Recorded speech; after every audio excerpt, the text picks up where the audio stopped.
Good afternoon, ladies and gentlemen. My name is Jennifer Hightower. I am an attorney with Hilliard Martinez Gonzalez in Corpus Christi, Texas, and I am here today along with attorney Benjamin Crump of the Ben Crump Law Firm. We have the honor and privilege to represent several of the individuals, drivers, and the families that lost loved ones and that were involved in the tragic events that occurred on December 10th, 2001 here in Edwardsville. Today is about giving those workers the opportunity and the families the opportunity to have their voices heard. And I would also be remiss if I didn't acknowledge several of the community leaders and legislators that are here today to stand in unity with their constituents, who our drivers and who work at Amazon. They're standing in unity with their constituents, and they're also standing in unity with the Amazon workers across the state. And so I would like to just take a few very brief moments and acknowledge those that are here today. First and foremost, we have the family of DeAndre Morrow, Mr. and Mrs. Dion and Jarrett January are here today, along with DeAndre's sister, their daughter, Jariah January. I also have the privilege to acknowledge Miss Jada Williams, who was a driver on the night, who was an Amazon driver, and she was in the warehouse on that night as well, along with two of her fellow drivers and colleagues, Mr. Jamarco Hickman, as well as Mr. Deontay Yancey. In addition, we also have Illinois State Senator Chris Belt, who's here today. He will be making comments on behalf of the legislators a little bit later. We also have Mayor of Alton, David Goins, who is here today representing his constituents, who are many of which are workers and drivers at Amazon. We have Miss Teresa Haley, who is the Illinois State NAACP president. In addition to Ms. Haley, who's representing the state, we also have several NAACP leaders from across the county that are here today.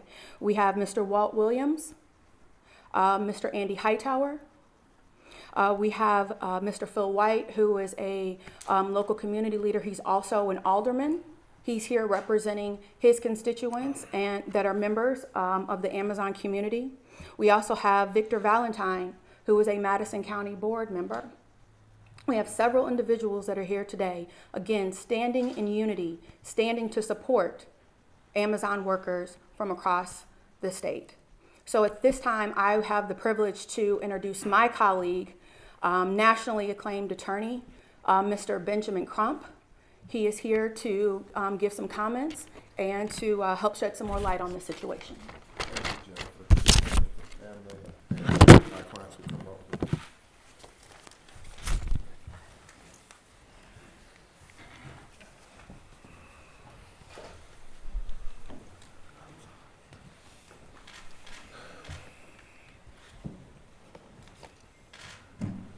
As Attorney Hightower said, I'm Attorney Ben Crump, and along with Bob Hilliard and a great team of lawyers, we have the honor of representing DeAndre Morrow's family and dozens of other victims who were tragically affected and injured in that catastrophe that happened here in Edwardsville that we believe was completely preventable if Amazon lived up to its words. And those words were, we aim to be Earth's safest place to work. We are committed to ensuring the safety and well-being of all Amazon employees every day. Well, that wasn't true on December 10th. We have evidence of it, not only based on OSHA's findings, but on what happened prior to this time that put them on notice that there were safety issues, very critical safety issues that they avoided. You know, we are here with this broken-hearted mother and sister and father and these other drivers for Amazon to say that you are wrong, Amazon. And we have to speak truth to power. Amazon is one of the most powerful entities in the world. And these families, these victims with the community here in Edwardsville is standing up against this Goliath. As the little Davidson saying, you are wrong. We filed a lawsuit last week against Amazon after the scathing report was made public by OSHA. And that report completely contradicted Amazon's statement about being the safest place on earth for employees to work, and that their employees are their most valuable commodity, where their actions do not match their words.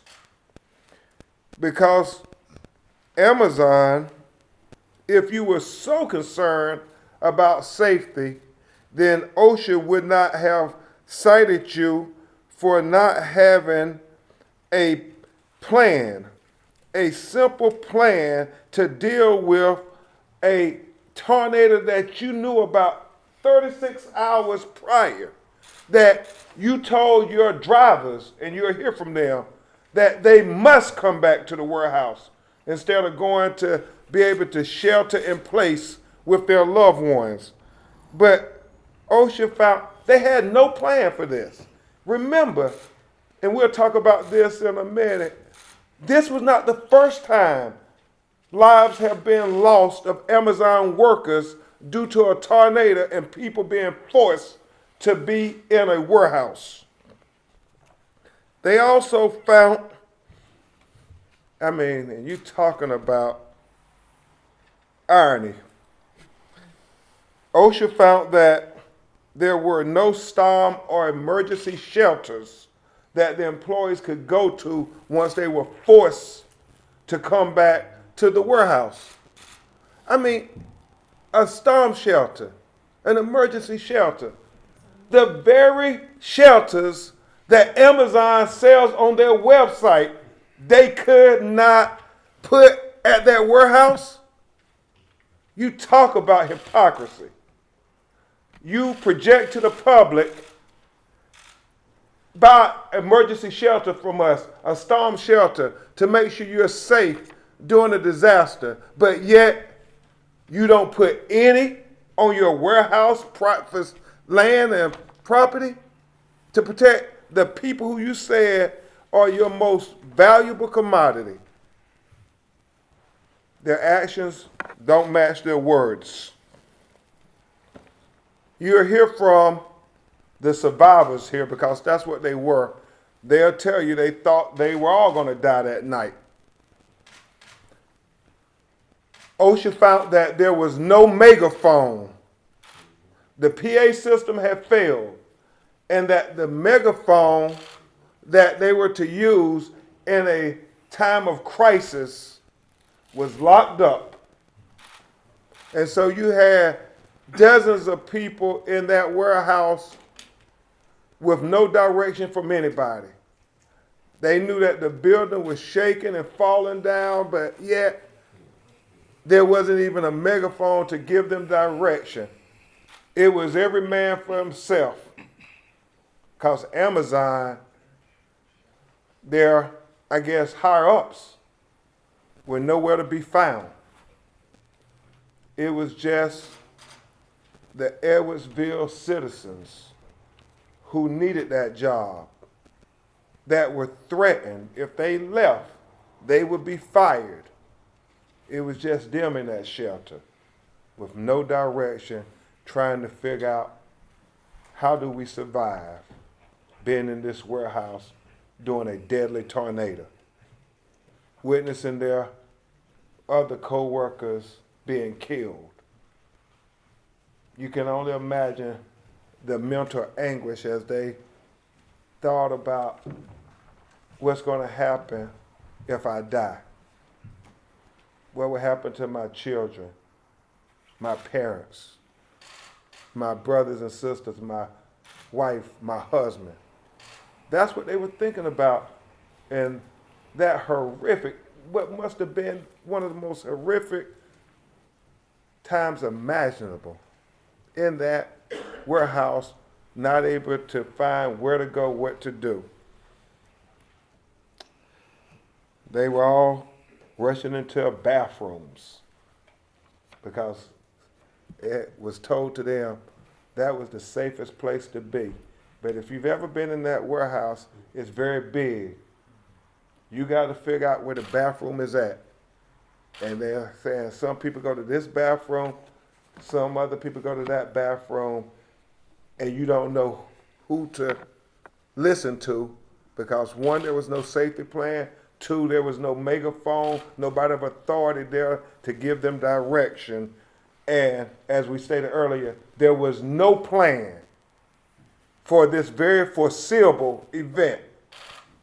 Bishop, they say notice is 2/3 of the law. Well, Amazon had been put on notice in 2018 when they lost employees in Baltimore, Maryland. And in that situation, it was distinguishable from this situation, this tragedy in Illinois, because there they said it was all of a sudden the tornado hit. They didn't have much notice. But here, it was noticed everywhere. On all your news outlets, you were telling the public, get ready. There's a major hurricane being forecast that it could hit this area. Tornado could hit this area. And then you had drivers calling their superiors, their supervisors. Everybody saying the tornado is coming to us. Can we break off our route? Can we go home and check on our family members? And they were told, no. Finish your route. Finish your route. If you want this job, finish your route. Profit over safety. Profit over safety. Not concerned about their most valuable commodities that they claim or their employees, but concerned about the almighty dollar, apparently. And 6, finally, as we articulate in our lawsuit, 6 to 18 months before the opening, Amazon said, we scrutinized every safety engineering detail to limit potential hazards and lower risks. We only launch sites after they have successfully passed 2,500 safety points. I think, Mr. State Representative and Mr. Mayor, that's what they told the county officials, to make sure that you all felt they were building a structure that would be safe for your citizens to come work in. However, Ms. Dion, the fire marshal couldn't find a weld or a bolted connection at the base of any column in that warehouse. All they could find was finishing caulk, holding down columns. It's not lost on us, Bishop, Reverend Jackson, that we're here in the house of the Lord. And there's a scripture that says, build your house on solid rock. So you can have a solid foundation. when the storm comes. Because we know storms will come. Amazon knows tornadoes will come, as we all know. But Amazon did not build this warehouse with a solid foundation. Caulk was holding that foundation to the ground. And when that tornado hit, like a gingerbread house, that warehouse went too, leaving families devastated. Like Dion January, the mother of DeAndre Morrow, and the 5 other families. Amazon, you've been given notice before this tragedy, and you have notice now. I understand, Attorney Hightower, they are now trying to rebuild. And the question is there going to be a strike 3? Is Amazon going to try to cut corners again? Are they going to try to build under the 2007? The 2015 or 2021 IBC No, they built under the 2007. We want them to build under the 2015, which require greater scrutiny. But for some reason, when you're such a powerful entity, instead of counties and city officials dictating to this Goliath, seem like they dictate to us. Well, no more. Because DeAndre Morrow life mattered. All of their lives matter, Amazon. And until you do right by them, we won't be silent. We will continue to demand justice and accountability so we don't have another tragedy where people die because you put profit over safety. And they never, ever can get over it. One such person is here with us today, and she's going to address you, and then you'll hear from 3 of the people who survived the disaster. You'll hear from them who survived the disaster, and then we'll try to take some of your questions. She's here with her husband and her daughter, Miss Dion January, Miss Jariah January, and Mr. Jared January, and their pastor, the bishop, that's standing with her in support. Take your time.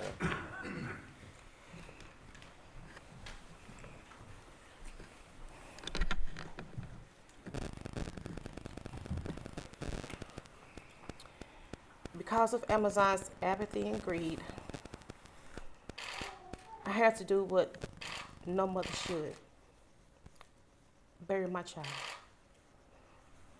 This was a preventable tragedy that has forever changed the lives of 6 families. 6 families now have an empty seat at the dinner table. 6 families now must face holidays without a loved one. Amazon knew the danger that was coming toward my son and everyone in their warehouse.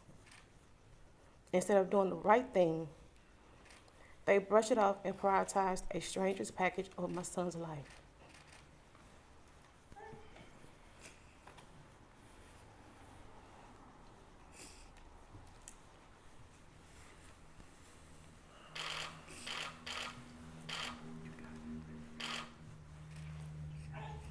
It breaks my heart. It breaks my heart that DeAndre was scared to take his day off, but was called from dispatch, asking him to work an extra shift. He was working extra shifts and overtime in order to earn extra money for the holidays and to repay me back for a car I had purchased for him. It saddens me that Mother's Day is right around the corner. And he's not going to be here with me on that day. DeAndre was required by Amazon to stay at the facility long after his scheduled shift, which ended up costing him his life. DeAndre and the other drivers and workers deserve to be treated as humans, not as commodity that helps pay Amazon's wallet. Amazon was responsible for my son's safety while he was at work. They failed him and others on that day. The tornado happened by chance, but Amazon's cruelty was a choice.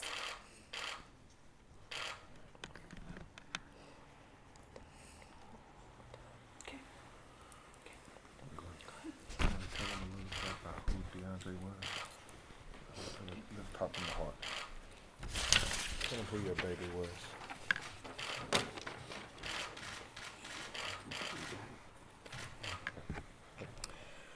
My son DeAndre was very respectful.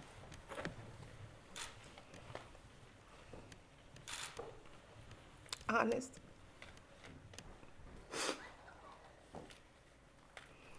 And responsible.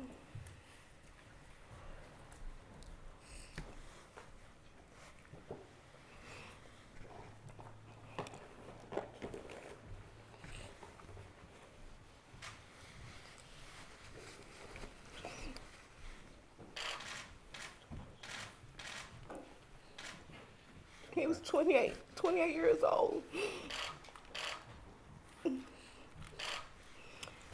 He has a brand called Capitalize and Prosper. He wanted to become an entrepreneur. With that being said, he wanted to help the homeless. He wanted to open a Boys and Girls Club.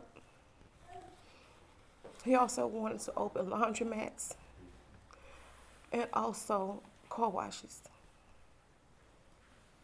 With that being said, he will not do that at all now because of what happened that night. We also have our son, Jared. He's 8. It hurts him as well.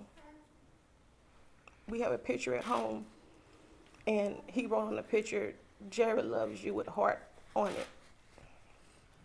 We have family photos from a vacation. He sprawl them out and just shake his head like, why? He doesn't understand. He don't know. It hurts bad. It's difficult day by day. As a mom, how do you continue to go on every day as a wife, as a mom, and try to help him when he's hurt or help our daughter when she's hurt? This is very difficult. It's not okay. It's not okay. It's not okay. Amazon is not okay. And Amazon had plenty of time to alert everyone for safety. And they failed to do that. And they need to be held responsible. Amen. Thank you so much, Ms. Dion.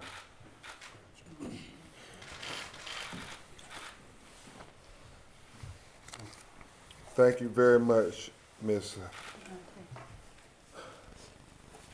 Dion January. Amazon is not okay. Next, you hear from Mr. Deontay Yancey, one of the survivors from that tragic night. Let's put him in the slide.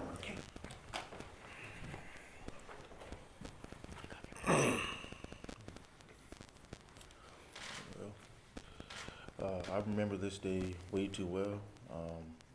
Starting off my route, the weather was like very different. I started off delivering my packages with a coat on, and around 1:15 it started to get hot. which is weird to me. So I took my coat off, and I just started delivering packages and went on with my day. And I actually had customers that was wondering why we were actually still delivering packages, knowing that there was a tornado coming. And I just told them because Amazon wants me to. So I was just doing my job. And I actually got a message at 6:35, 6:40 from somebody at Amazon to go and help another driver and pick up more packages to go deliver for another driver.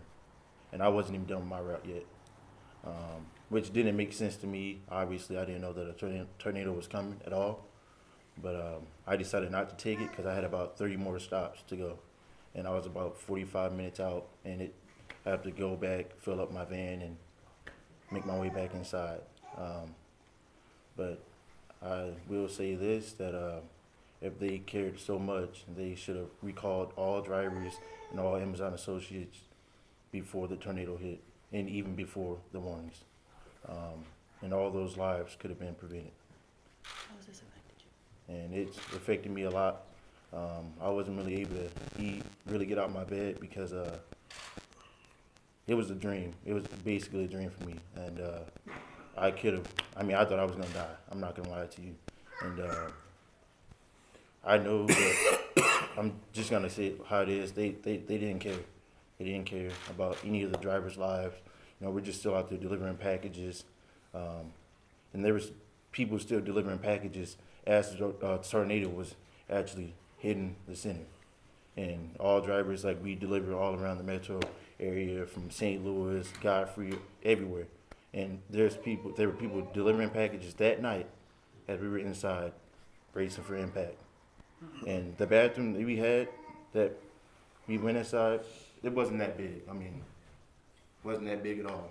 And we had like a little tornado, like a little thing, like a lantern, telling us if there was a tornado to go in this area. All it was just walls and just a little lantern coming off the roof. So there was no safe area at all. So Thank you very much, Deontay. Okay. And that's why we're thankful for responsible leadership. I know the state legislature is going to speak in just a moment. I think Representative Corey Bush is looking into congressional oversight on this matter, and it's needed because without the national government, without the federal government looking at this matter, then Amazon is going to just keep bullying communities around that are too small, that are marginalized, and that they can impose their will. This is a national issue. Amazon has warehouses all around America. And if it can happen in Maryland, if it can happen here in Illinois, then it can happen in any state in America. That's why we need our leaders to speak up and stand up and fight for their citizens. Next, you will hear from Ms. Jada Williams, who was also an employee for Amazon and had survived that tragedy. And her mother is going to stand with her. On the night of the tornado, well, I really didn't even know it was coming. I just know the weather was weird and stuff like that. And around like 5 or 6, like, you can see the clouds and stuff changing like that. So I called for a rescue, but you know how they are. They don't care about nothing. They just want you to get the packages delivered and then, just go back home. So I had called and they didn't send no one. But then like a couple minutes later, my cousin called. He said, I asked, can I rescue you? So he ended up coming and we were together. He got done before me still because I was still new. This was like my second week there. So I really didn't know much because they didn't do much training either. So after that, my cousin left and he went to the building and I was finishing up that last bag I had and he called. He was like, hurry up and get here because it's the tornado coming. And I was like, okay, let me hurry up. I didn't even put gas in. I just rushed back and got there. By the time I got there, as soon as I put the van in park, the building just started falling down, and then I was just running, trying to make it to that shelter place, which was the bathroom.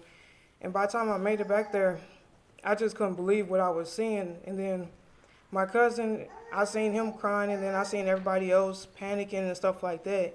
And I honestly thought the building was gonna keep falling because buildings do stuff like that. So I was just looking back, and I just seen how the building was. You could smell gas in there and everything like that. And it was like so many people yelling and screaming. I'm trying to calm people down and stuff like that. I started having an asthma attack, and they was being rude to me, telling me, well, you can't go over here and do this. You can't do that. I understand that, but none of the police were really coming over there to help me out or nothing like that. And now, like, ever since that happened, I barely been getting any sleep. And it's like every time I try to go to sleep, I jump up and I think about what happened in the building and everything like that. Thank you, Jada. Thank you. And the final victim that's here today, even though, do we have a written statement for one? No. Okay. We wanted to, Right. Jamarco and Chris and Teresa. Do we have a written statement? We do have, not from the Okay. client. All right. Some of the victims, unfortunately, they had to go to work because they are working class citizens. And even though they wanted to be here, just like on that night, they felt that they were required to go to work because that's what regular people do, to keep a roof over their head and keep food on the table for their families. And these were regular, hardworking people from Edwardsville, your neighbors. And finally, we will have Jamarco Hickman come and tell you about what happened at the last survivor. All right, afternoon, everybody. My name is Jamarco Hickman.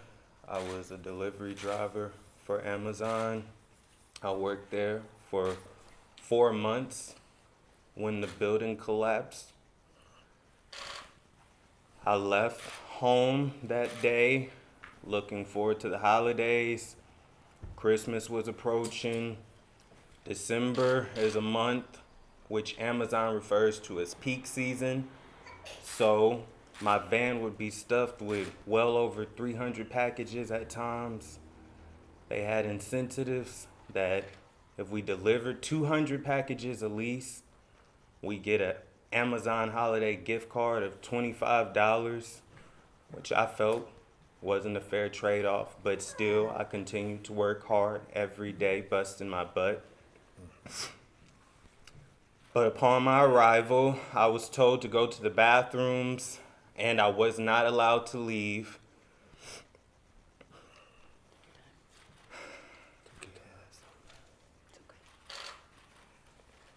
I cannot still shake off hearing those walls collapsing and the sounds, the loud roar of the tornado when it slammed into our building. And you just don't know. Anything could fly at you. Like, my fear of death, I just could not put into words. I was terrified. My coworkers were terrified. Stuck in the bathroom for hours until we were able to be rescued.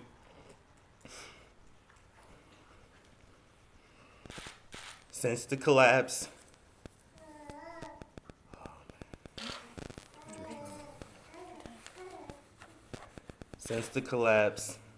I'm still struggling financially, mentally. I'm in counseling now. I struggle with anxiety and depression. I get these waves of grief, depression, worry, fear.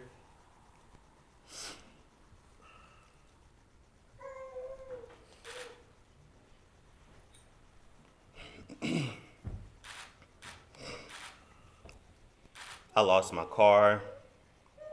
I still don't have means of transportation. I was promised assistance, I was told Amazon would handle things and Amazon would make things right. However, despite numerous attempts reaching out to Amazon, those were clearly false promises. And when I was called back to work, because I did not have the transportation, I was fired on the 1st of the new year. In my van, we had 4 cameras that monitored us while we were driving. Amazon will often contact me to rescue another driver and to deliver extra packages. At times, this would extend my shift by a couple hours at least. But never once that night did I get a call, a text, or an alert of any kind from Amazon warning me to be safe out there maybe, or just to stop delivering because of the incoming tornado. I am human. We are human. Not a commodity that makes Amazon rich. If Amazon can contact me about making extra deliveries, Amazon could contact me when a tornado is known to be incoming. Wow. I want to send my deepest condolences to all the families of my fallen coworkers. Amazon, you have to do better, because this was preventable. This was preventable. And please don't let my fellow drivers die in vain. I appreciate you all for allowing us to have our voices heard. Thank you. Thank you so much. It's real. Thank you so much, Jamarco. The final speaker you will hear from is Senator Chris Belt and State NAACP President Teresa Haley.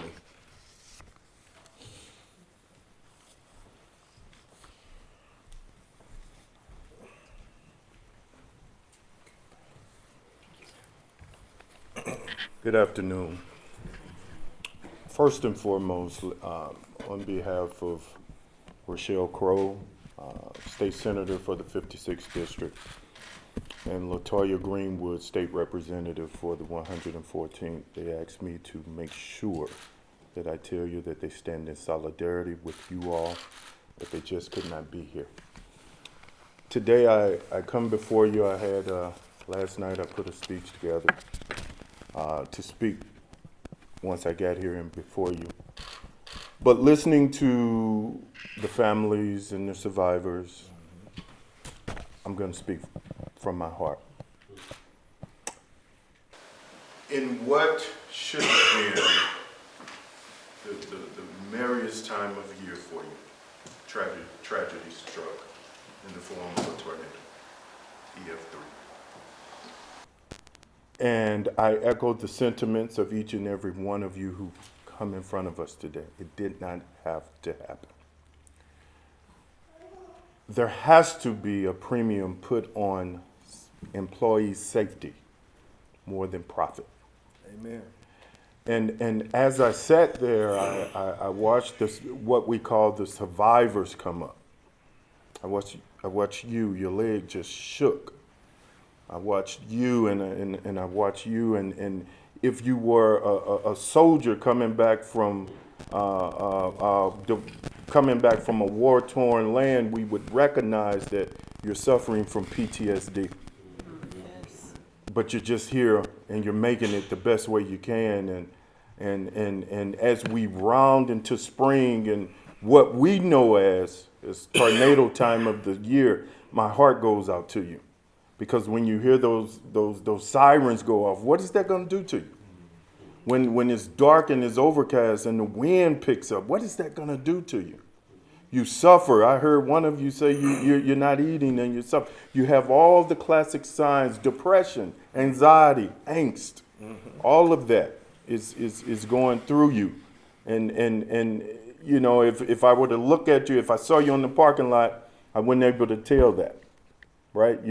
My eyes tell me that, okay, you're fine and this, that, and the other, but you're hurting and you're destroyed. And so as Amazon rebuilds the building, it can never put those lives together that you lost. It can never give you back your peace.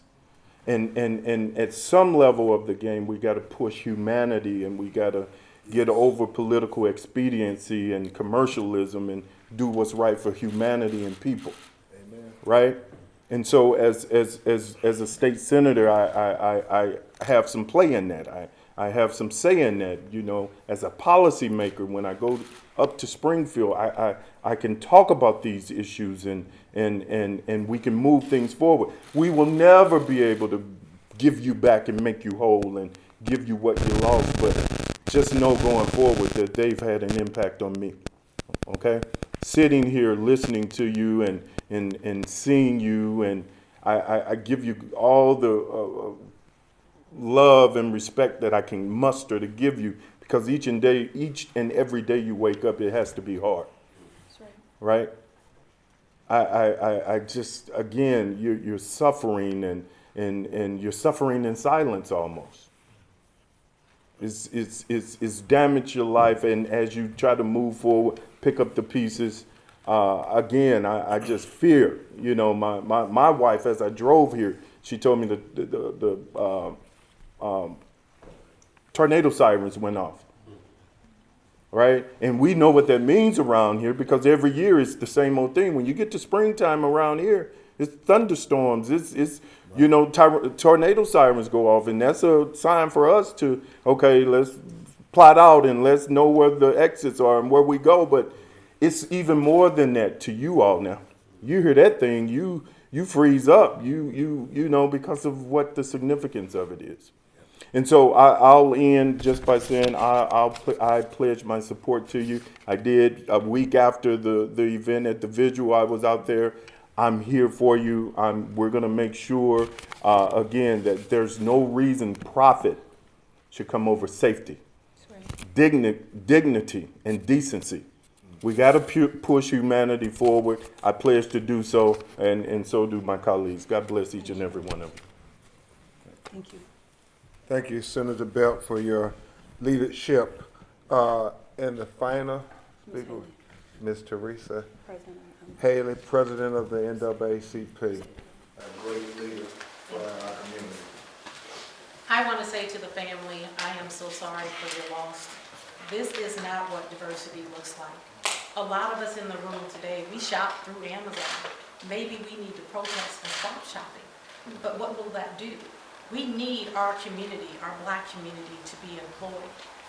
And we will do whatever we can do to work with you, young man, who lost your job because you didn't have transportation.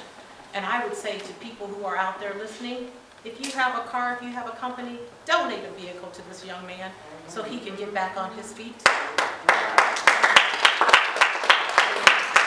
My young brother and my young sister that's suffering from depression. Depression is real. We're in Mental Health Month. And it didn't take a tornado for us to get here. Black folks and brown folks have always been discriminated against. This is just another opportunity to keep us down. We lose loved ones every day. Mama, Mother's Day is coming up. Your baby loves you. Just trust God that He's going to provide for you and your family. This is not the provision that you wanted, but God's got you. We have to build a house that will stand, and only through Christ all things will stand. The NAACP stands with you, and we say that when you see something, say something. And what we've seen with the Amazon plant is not right. And so the NAACP State Conference stands with you to do whatever you need, whatever help you need. We are here for you. God bless you, and thank you for this opportunity. Thank you, President Haley, so much.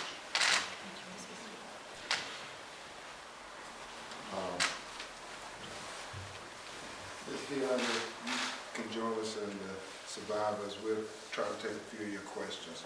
If you all can come up if you can. Chris may have a question or two for you.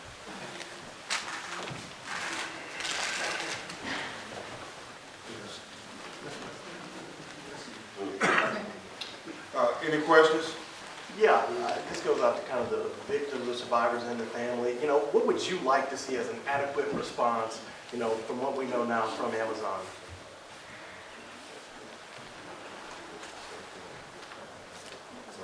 Question, what were the victims? And anybody can answer. Can you repeat the question? What do you want to see from Amazon right now that you would consider an adequate response for obviously everything that's happened? Definitely stop Can putting you say to the mic too, please? Sorry. I'm sorry. Amazon needs to stop putting profit over safety. That's what I would say.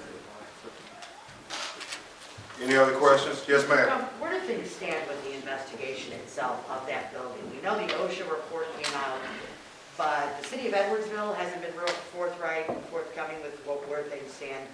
What can you tell us about the investigation?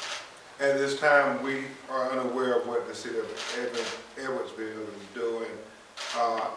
We know OSHA issued their findings. We know the fire marshal who was retained by OSHA to do an investigation immediately after the tragedy has put his findings in writing, and we are awaiting further investigations to be revealed and made public. But what we do know, like Deontay said, Amazon is just trying to push forward business as usual, sweep this their lives under the rug, and they are literally trying to rebuild the building now, even though we don't know if we have the answers as to why this happened, other than they put profit over safety. Well, and the fact that they're rebuilding right now, what are the standards? Are they building according to the other code? What's happening with that? That is the question. That is the question, because this building was built in 2017, but they didn't use the 2015 standards, they used the 2005 standards. So, you know, it seems to be Amazon gets to do what they want to do. And that's why I'm so thankful to Senator Belt and Representative Bush and others who are saying, no, we have to have regulations. We have to have the safety rules. And we have the safety rules for a reason. When you don't follow the safety rules, people die. Any other questions? You talked about at the night of the tornado, survivors describing higher-ups disappearing and others directing them. Can you talk more about where the managers or, you know, sort of the local leadership was at that night, and who directed the survivors to which bathrooms? We don't know. It's just people couldn't find their supervisors when they got to the warehouse, and you know. Oh, I'm sorry. Go ahead. One of my supervisors actually passed away that night. He looked over all the garbage from my DSP, and he died that night. So, I mean, and so we were just told where to go by whoever was there. Like, it's a big building, obviously, so we kind of just had to find somewhere, you know, to go that was safe. So. Did Amazon? What was that? Because I would like to add to that the managers and the supervisors in the warehouse that night, they were just as confused as us drivers. Okay. Yes. Did Amazon do anything right at that point? Was there anything that was at least on par to any kind of degree? I say no. Not at all. They made them come back to the building even when they asked, could they go home? They asked, could they break off their routes and go home to be with their families? They told them if they wanted to keep their job, they were going to deliver those packages. That was the harsh response from Amazon. And I think it's also important to add, when you ask did they do anything right, I think it's more important that we look at what they did do. I think it's important that we look at the fact that 36 hours before, alerts were going out, advisories were going out. But if you fast forward to the day, on December 10th, prior to 8:30 to that tornado actually hitting that warehouse, you heard eyewitness testimony and accounts today that while this young man was on the road, sirens were going off. We know that. And we also know that National Weather Service alerts were going off. But this, you heard from this young man today that told you that he was getting alerts asking him to deliver some more packages. That's important. So we need to look at what they did do. We can't speak for we think we know what they didn't do, but we can tell you what they did do. Any other questions? Yes. This structural support memo, we know that Amazon has since come out and said that it's doing a forensic examination of the building. Do you think there should be an independent investigation done here? Absolutely, and we think OSHA offered some independent investigations into it, but, you know, newsflash, I believe Amazon's investigation is going to conclude Amazon did nothing wrong. But even looking at the structure of the building, do you think someone needs to be looking at that outside of Amazon? Absolutely. You know, it's hard to believe that they just had caulk holding down the columns. And how big is that warehouse, y'all? 1.1 million square feet. 1.1 million square feet. And the columns are not bolted to the ground. I mean, it seems criminal almost not to bolt those columns down. But again, if we allow them to continue to do this, that's what they will do. So we have to demand. I can't say this enough. Senator Bell and the leadership who are saying we're going to put regulations in place are so important because the safety rules matter, and you have to have the safety rules in place so you can hold them accountable if this happens again. And as everybody said, tornado season is upon us again, and if we're not careful, y'all got a lot of warehouses here in Edwardsville. If we're not careful, this can strike again. How widespread are you afraid this is? I mean, to your point, Amazon has a lot of warehouses, they have a lot of employees, a lot of them in severe storm areas. Yeah, I think it's such a harsh reality that people who are just regular people now, the everyday people, you got people who are working overtime, seems like, to get $25 gift cards because that $25 can make a difference in their household. That's who you're dealing with. The people who my grandmother in the church would say are the least of these, people who cling every moment just to try to make ends meet. And they often are marginalized, overlooked. Their voice isn't heard. That's why I was so thankful that these young people got to speak their truth to power. Because how often does that happen? Do you think Amazon really ever listens to them? But today they got to do that. This is a harsh reality, and if Amazon doesn't hear their voices today, I think we will see another tragedy happen in the foreseeable future. But back to just to clarify my original point really quickly though, so many warehouses are out there. Do you think this is isolated, or do you think this is systemic and normal? I believe this is not isolated. Yeah. In Maryland, it would happen then, happen here.